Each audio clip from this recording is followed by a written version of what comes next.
Shalom, bienvenue à notre temps de prédication avec l'apôtre Barak Israël de Onction Ministry Gabon. Bon confort d'écoute. Vous savez, l'apôtre Paul a dit à Timothée, prêche, que le temps soit favorable ou non. Insiste. Souvent, les chrétiens ne comprennent pas pourquoi on insiste. Bien-aimé, si Dieu pouvait vous ouvrir les yeux, vous allez voir l'adversité à laquelle vous faites face. Bien-aimé, le combat est quotidien. Tu vas constater qu'aujourd'hui, tu étais bien, tu es vraiment en joie dans le Seigneur. L'ennemi ne sera pas content. Il va susciter une situation qui va te pousser à oublier toutes les bontés de Dieu dans ta vie. Et c'est comme ça que les chrétiens abandonnent. Regardez le peuple d'Israël. C'est l'image du chrétien aujourd'hui. Malgré tout ce que le Seigneur a fait pour eux en Égypte, quand ils se sont retrouvés devant la mer Rouge, ils ont commencé à maudire Moïse, à mal parler du Dieu de Moïse. Et c'est ce que nous faisons. Je vais dire à quelqu'un ce matin, chaque fois que tu es devant la difficulté, bien-aimé, souviens-toi de ce que Dieu a déjà fait pour toi. Ne sois pas ingrat. Si Dieu a fait une fois, il n'y a pas 102, et il n'y a pas 203, il n'y a pas 304, et il n'y a pas 405. Si Dieu a fait, la Bible dit, en lui il n'y a point de changement ni ombre de variation. Il est le même aujourd'hui et éternellement. Alléluia.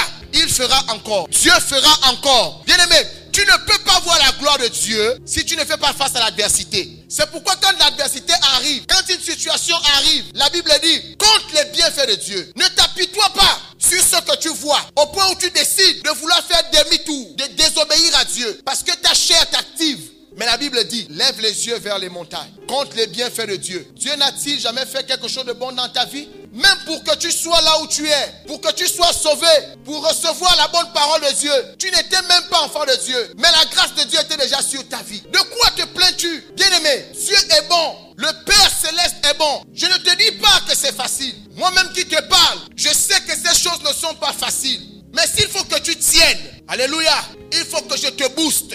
Si je ne te booste pas, l'ennemi va te gagner. Vous savez, le travail d'un apôtre, c'est de veiller à ce que l'église soit debout. Un apôtre ne vient pas pour plaire aux hommes, mais un apôtre vient et il prêche pour que l'église soit debout. Il veille à la doctrine de Christ. Voici le travail d'un apôtre. Il veille à ce que l'église soit debout. Parce que Jésus a dit à ses disciples, je reviendrai. Il a dit à Pierre, est-ce que tu m'aimes? Paie mes brebis. C'est pourquoi nous vous disons ces choses tous les jours. Dieu n'a-t-il pas dit dans la prière, donne-nous notre pain quotidien? Pourquoi Jésus a dit à ses disciples, quand vous priez, dites, donne-nous notre pain quotidien? Parce que tu as besoin du Seigneur et de sa parole tous les jours. Tu as besoin d'être encouragé tous les jours. Tu as besoin qu'on te dise, accroche-toi. Tu as besoin qu'on te dise, n'abandonne pas. Quelle que soit la difficulté, accroche-toi au Seigneur. Tu souffres. Si tu souffres pour le Seigneur, donne gloire à son nom. Si Dieu a déjà fait une fois dans ta vie, il fera encore. Alors je vais parler à tous ceux qui, à cause du Seigneur, vous êtes éprouvés. L'ennemi a suscité une chose dans ta vie. L'ennemi bouscule et il se dit, secouez-moi ce cocotier. Le coco va tomber. Si c'est Jésus qui tient ce coco, le coco ne tombera pas. La Bible dit, nous n'avons pas construit sur du sable. Nous avons construit sur le roc. Je suis venu ce matin pour que ta foi soit enracinée encore. Pour que tes racines soient plus profondes. Alléluia. Je veux que tu sois sauvé. Et Dieu le désire encore plus. Parce que c'est lui qui a payé pour toi et moi. Ne regarde pas ce que tu vis maintenant. Ne t'appuie-toi pas sur ton sort. Bien-aimé, il y en a qui ont fait la même chose que toi. Ils ne sont plus. Mais malheureusement pour eux, ils n'avaient pas Christ dans leur vie. La Bible dit, les mêmes souffrances sont imposées à vos frères qui sont dans le monde. Tu crois que c'est une solution d'abandonner la foi et de repartir dans le monde? Les gens du monde vivent pire que ce que tu vis. C'est assez stupide de croire que parce que je souffre, à cause du nom du Seigneur, je vais faire demi-tour dans la forêt. Je vais faire demi-tour vers le nganga. Je vais faire demi-tour dans la fornication. Je vais faire demi-tour dans l'adultère. Je vais faire demi-tour dans la corruption. Bien-aimé, les corrompus qui sont corrompus avant toi souffrent et ils meurent. Si tu n'as pas reçu une inspiration, demande à Dieu de t'inspirer. Parce que même avant de faire un choix, on réfléchit. Bon, je vais laisser pour aller voir le nganga. Tu n'avais pas d'abord vu le nganga avant de voir Jésus. C'est quoi cette stupidité de penser que tu vas aller revoir le nganga? Tu l'avais déjà vu. Après tu es venu en Christ. Donc parce qu'on serre un peu, tu penses qu'il faut repartir. Qu'est-ce qui t'arrive? Regarde ceux qui n'ont pas Jésus. Tu as vu qu'ils sont heureux. Tu as vu que leur vie est rose. Ils meurent bizarrement parce qu'ils n'ont pas la vie en eux. Alors je te donne ces paroles pour que tu saches que tu as choisi la bonne part. Le monde va te traiter. Le monde va vouloir t'écraser. Le diable va susciter des situations dans ta vie pour que tu craques. Dis avec moi, je ne vais pas craquer. La Bible déclare que la chair est faible, mais l'esprit est bien disposé. Le Seigneur dit, combat jusqu'à la mort. Oh bien-aimé, de toutes les façons, je vais t'annoncer quelque chose. Dis avec moi, parle apôtre. Que tu combattes, que tu ne combattes pas, tu mourras. Je reprends. Que tu combattes, que tu ne combattes pas, que tu décides de t'accrocher ou que tu ne t'accroches pas, tu mourras. Et la Bible dit, dans Hébreux 9, 27, après la mort vient le jugement. Qu'est-ce que tu choisis? Si tu as déjà saisi le pan de la robe du Seigneur, dis au diable, fais ce que tu veux. Mon Rédempteur est vivant. Oui, je sais que je vais souffrir. Je ne suis pas sûr de supporter. Je n'ai pas confiance en moi, mais j'ai confiance en quelqu'un. J'ai confiance en Jésus. Bien aimé, c'est un combat que toi-même tu ne peux pas gagner. C'est pourquoi si tu comptes sur tes propres forces, tu vas échouer. Ce combat, on le gagne à genoux. Parfois tu pries, les yeux remplis de larmes. Bien aimé, laisse-moi te dire que toutes les larmes que tu fais couler, Dieu les compte. Laisse-moi te dire que toutes les larmes que tu fais couler, Dieu les compte.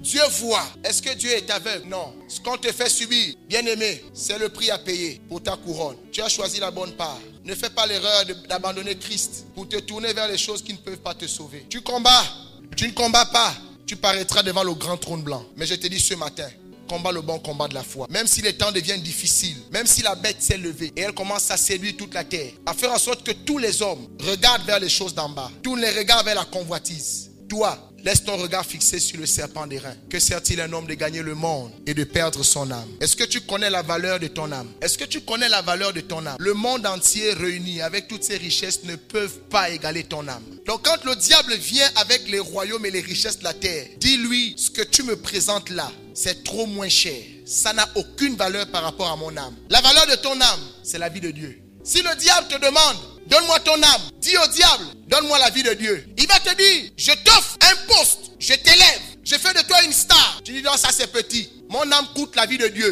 Va prendre la vie de Jésus, amène-moi ça et je te donne mon âme. Mais la Bible dit, mon peuple périt parce qu'il lui manque la connaissance. Je ne suis pas en train de te dire que quand on souffre là c'est facile. Moi-même quand je suis éprouvé, je sens l'épreuve. Ça dit toi-même tu es comme ça. Tu sens que là, si Dieu n'intervient pas, c'est mauvais. Mais par les compassions du Seigneur, je t'en supplie. Si tu as choisi Jésus, n'abandonne pas. Si tu es tombé, relève-toi. Demande pardon à Dieu et avance. Si le monde te menace, si le monde te met face à un choix, si tu choisis Jésus, toi et moi c'est fini. Bien aimé, ça c'est quel type de comparaison? Comment tu peux mettre face à moi le créateur et la créature? Et tu me dis, si je choisis le créateur, c'est fini. Mais ça veut dire que tu es stupide. Moi, je vais forcément choisir le créateur. Parce que même toi-même qui me demandes de choisir là, c'est le créateur qui t'a fait. Et ce que tu me proposes là, c'est le créateur aussi qui a fait. Or, si tu continues à suivre ton Dieu, toi et moi, c'est fini. Tu dis seulement à cette personne que Dieu ait pitié de toi. Qu'est-ce qui peut égaler le Seigneur? Est-ce que vous savez de qui on parle? Le jour où ton Père qui est dans les cieux va se lever pour essuyer tes larmes, tous ceux qui t'ont fait souffrir, ils paieront sa chair. La colère de Dieu, bien-aimé, personne ne l'a encore connue. Tout ce qu'on te fait subir à cause du nom du Seigneur, Dieu comptabilise ça. Aucune larme de tes yeux ne sera perdue. Je dis aucune larme. La Bible dit, il essuiera toute larme de Dieu. Dieu va te montrer que tu n'as pas pleuré enfin. Ne refuse pas de boire la coupe. Et dis au Seigneur, si tu es faible, de te soutenir. Est-ce que tu peux te lever? Nous allons prier. Je sais que ce n'est pas facile. Rabrados. Soutiens-moi, Yahweh. Soutiens-moi, Yahweh. Soutiens-moi, Papa. Tends-moi la main. Soutiens-moi, Yahweh. Soutiens-moi, Yahweh.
situation vraiment, Soutiens-moi, tu es éprouvé, lève ta main droite, je vais prier. soutiens-moi, Papa. Je vais prier afin que le Seigneur Prends-moi la main soutienne ta dans droite. cette situation, Yahweh. Parce que je sais que la bête est en train de travailler. Soutiens-moi, Papa. La bête que Face tu à abandonnes. cette montagne, Shiloh. Père, regarde le main de tes enfants levés. La main. Ce n'est pas Je facile. prie que tu étendes ta main Papa, afin que tu soutiennes, Seigneur, leur droite. moi, Yahweh. Père, C'est difficile, oh, je te demande au nom de Jésus. Papa. Regarde tes enfants qui vivent des situations. Prends-moi la main. Tes enfants sont Les hommes se éprouvés. moquent de moi. Tes enfants sont éprouvés. Yahweh. Tes enfants sont éprouvés. Tiens-moi, Yahweh. Interviens, Père. Souris de moi, oh, Interviens Papa. comme tu es intervenu Prends-moi la main. dans la vie de ton fils, notre Seigneur et Sauveur Jésus. La Bible dit que sa sueur devient comme des grumeaux de sang. Seigneur, il y a quelqu'un qui gémit au milieu de cette assemblée. Il y a quelqu'un qui est éprouvé. Seigneur, interviens. Si tu ne fais rien, le diable va la voir.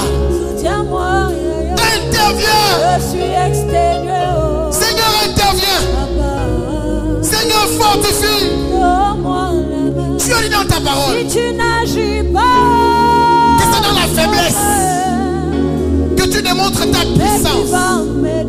Démontre ta puissance maintenant. Dans la vie de mon frère, dans la vie de ma soeur, dans la vie de ce peuple. Seigneur, accorde le repos. Accorde le repos. Jusqu'à quand? Jusqu'à quand, Seigneur? Seigneur, interviens. Interviens. Que le Saint-Esprit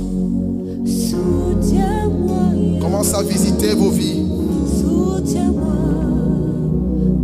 Que le Saint-Esprit mette la paix maintenant. Et je déclare au nom de Jésus que toute situation qui était suscitée par le malin pour te faire perdre la foi, je déclare en tant que serviteur de Dieu que cette situation tombe et trouve une solution immédiate au nom de Jésus. Au nom de Jésus. Que cette fenêtre où le diable vient cogner, il dérange ta vie. Cette porte